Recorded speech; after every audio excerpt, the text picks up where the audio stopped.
O novo sempre assusta. Quando a relação homem-natureza é o tema, não é diferente. Por um lado, a busca pela preservação de um rico ecossistema. Por outro, a necessidade da sobrevivência de dezenas de famílias que sempre extraíram o sustento da mãe natureza. Mas como conciliar visões tão diferentes e ao mesmo tempo tão verdadeiras? Até onde vai o conhecimento empírico de várias gerações frente às verdades relatadas pela ciência? Existe todo um vínculo histórico e cultural ligado à Lagoa de Carapebus. O pescador considera a lagoa a extensão da sua casa. Existe uma memória que é preservada, uma cultura que vem passando de pai para filho, onde se preserva não só o uso dos apetrechos, o uso da própria lagoa, da natureza. É um momento de interação, onde ele consegue interagir com o meio ambiente, ele consegue interagir com a própria vivência, com a própria história dele. O Parque Nacional da Restinga de Jurubatiba, criado em 1998, com seus quase 15 mil hectares, trouxe consigo a preservação de um lugar cercado de maravilhas e histórias que são relatadas por aqueles que herdaram dos pais e avós a relação com o meio ambiente.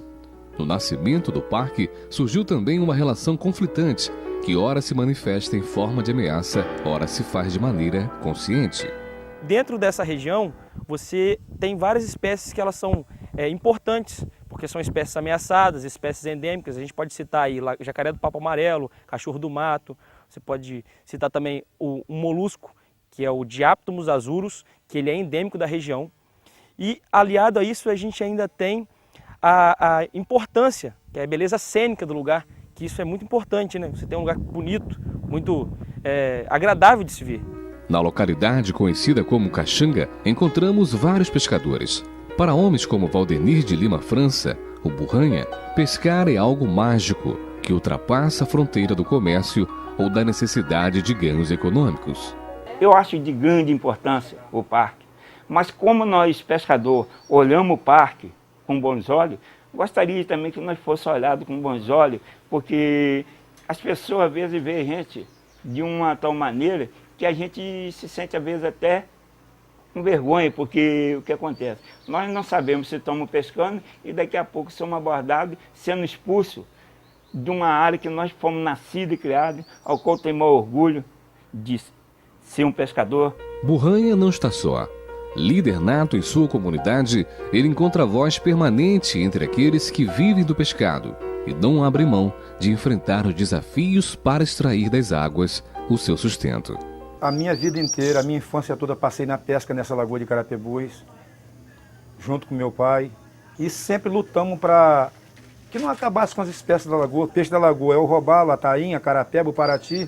Hoje eu não vivo diretamente mais da pesca, porque eu tenho a minha fonte, que é a minha aposentadoria, entendeu? Mas colaboro com meus amigos, com meus parentes, meus companheiros, que vivem único e exclusivamente da pesca.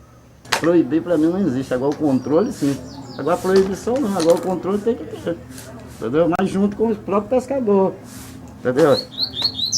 Mesmo que a gente não pode ir todo dia, mas a gente tem vontade de ir lá, não é? Porque aquilo é importante, a gente está lá. Nós não queremos briga com ninguém, respeitamos, mas queremos nosso direito também ser respeitado.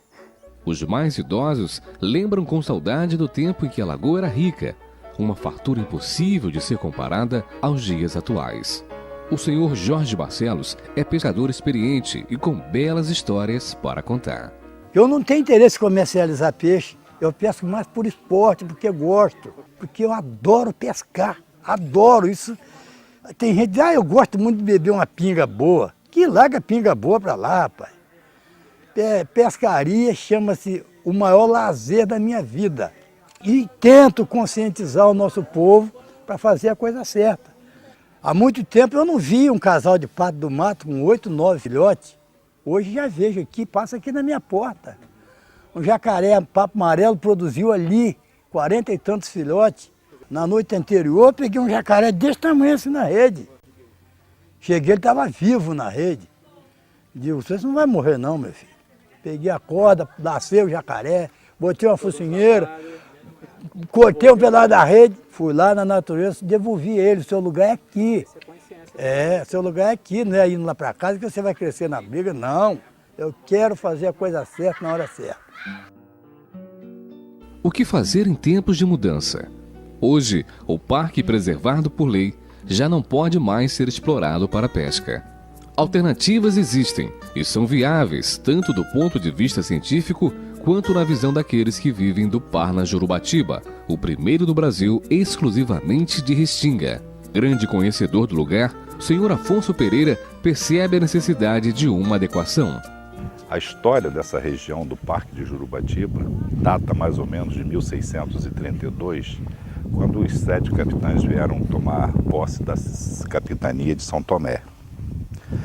O que acontece? Então, existe uma tradição de pesca de mais de 300 anos nessa lagoa e em outras lagoas costeiras da região. E parar com isso de supetão, de uma maneira brusca, é até perigoso. Pescadores são dezenas de pescadores na região que vivem e sobrevivem da lagoa e das outras lagoas costeiras. Ele vê o filho passar fome, ele não vai pensar 2 vezes, ele vai voltar a pescar. Ele ainda enfatiza a necessidade de capacitar aqueles que durante décadas não conheceram outra atividade senão a pesca. Pegaria-se esses pescadores, essas pessoas que vivem no entorno da lagoa, e daria a eles trabalho no parque, como trabalho no parque, montando uma estrutura de ecoturismo, trilhas, o turismo aquático, no qual essas pessoas seriam guias, seriam instrutores, vigilantes e dariam acomodações, venderiam artesanatos próprios. Não seria uma maneira econômica de basear essas pessoas no seu local, fixá-los e levá-los até onde eles desejam ir, que é ter um futuro melhor para eles, filhos e netos? Opinião compartilhada por Dona Carmen. Ela vê no artesanato uma possibilidade de renda viável para a comunidade local. Como fonte de renda alternativa, ajuda muito. Se alguém pensa assim, isso aí não dá dinheiro, dá, pior que dá. A geração de renda é a preocupação também entre os gestores públicos. Alguns projetos de piscicultura já são desenvolvidos com o objetivo de capacitar pescadores e seus familiares para produzir o pescado sem agredir a natureza. Já foi feita uma consulta ao IBAMA para que a gente consiga introduzir dentro da Lagoa de Carapebus, mas na área fora do parque, uma criação em cativeiro da tilápia em tanque-rede. Vocês podem observar, nós temos dois tanques-redes aqui, onde a gente vem fazendo um trabalho de quantidade de peixe que a gente conseguiria tirar no final de todo o processo. A ideia nossa seria que essas gaiolas, esses tanques-redes, pudessem ser doados à Associação dos Pescadores e a partir dali pudesse, com a colheita desse produto, pudesse aumentar o ganho para os pescadores no município. A pesca esportiva é apontada como outra grande possibilidade de desenvolvimento sustentável. Marcelo Fernandes, conhecedor da realidade local e acostumado a viajar pelo Brasil, é adepto dessa prática, onde o importante é o prazer de pescar e devolver o peixe à natureza. A pesca esportiva, onde ela chega, ela traz o desenvolvimento sustentável, associado à inclusão social. Em consequência disso, a gente tem que se voltar para a questão da preservação ambiental, porque os recursos hídricos eles estão acabando, os estoques pesqueiros também, e somente preservando esses estoques que a gente vai poder capacitar determinadas comunidades de determinadas regiões, para que elas possam alavancar através da pesca esportiva. A gente que conhece a pesca esportiva na prática, vê que ela é ecologicamente correta e preserva as espécies, a gente tenta implantar em algumas regiões. E em função disso a gente precisa de todas as camadas da sociedade, os empreendedores e principalmente dos atores principais, que são o peixe e os ribeirinhos das comunidades. Para ele, que preside uma organização não governamental, a parceria com os antigos pescadores é fundamental para o sucesso de qualquer projeto. Os piloteiros quer dizer, os guias de pesca que foram capacitados nessas regiões, eles hoje vivem muito mais incluídos socialmente dentro dessas comunidades e na sociedade como um todo, do que quando eram extrativistas. As condições de vida melhoram, a sua moradia melhora. A própria Lagoa de Carapebus, Lagoa do Paulista e muitas outras lagoas que existem ali naquela região do parque, tem um potencial muito forte no que diz respeito ao robalo, que é uma das espécies mais cobiçadas a nível internacional pelos grandes pescadores esportivos. Pessoas viajam milhares de quilômetros em busca dessa espécie. E outra coisa, gente, o turista, ele na verdade, ele chega em busca do seu troféu, a gente captura, né? Por exemplo, uma espécie como essa, uma espécie linda, olha só, já teve ameaçada de extinção no Rio Paraíba do Sul. Essa é a nossa piabanha, um peixe super esportivo, é palco de matérias de revistas de pesca, filmagens, e quem sabe futuramente aqui na nossa região também a gente pode trazer pessoas para poder implementar programas e preservar essas espécies. E é isso daí, gente, ó.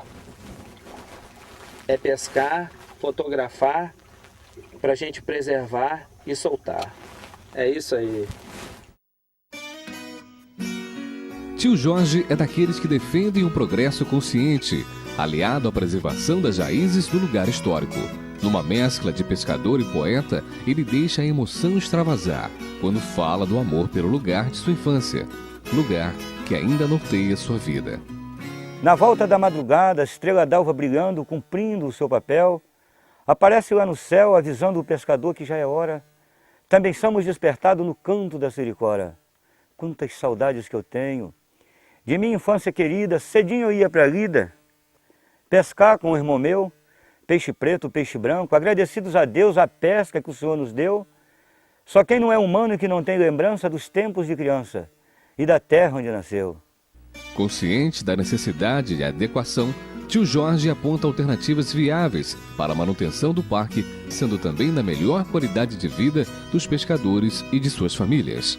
Um exemplo é o canal Campos Macaé, que traz em suas margens plantas nativas e animais exóticos.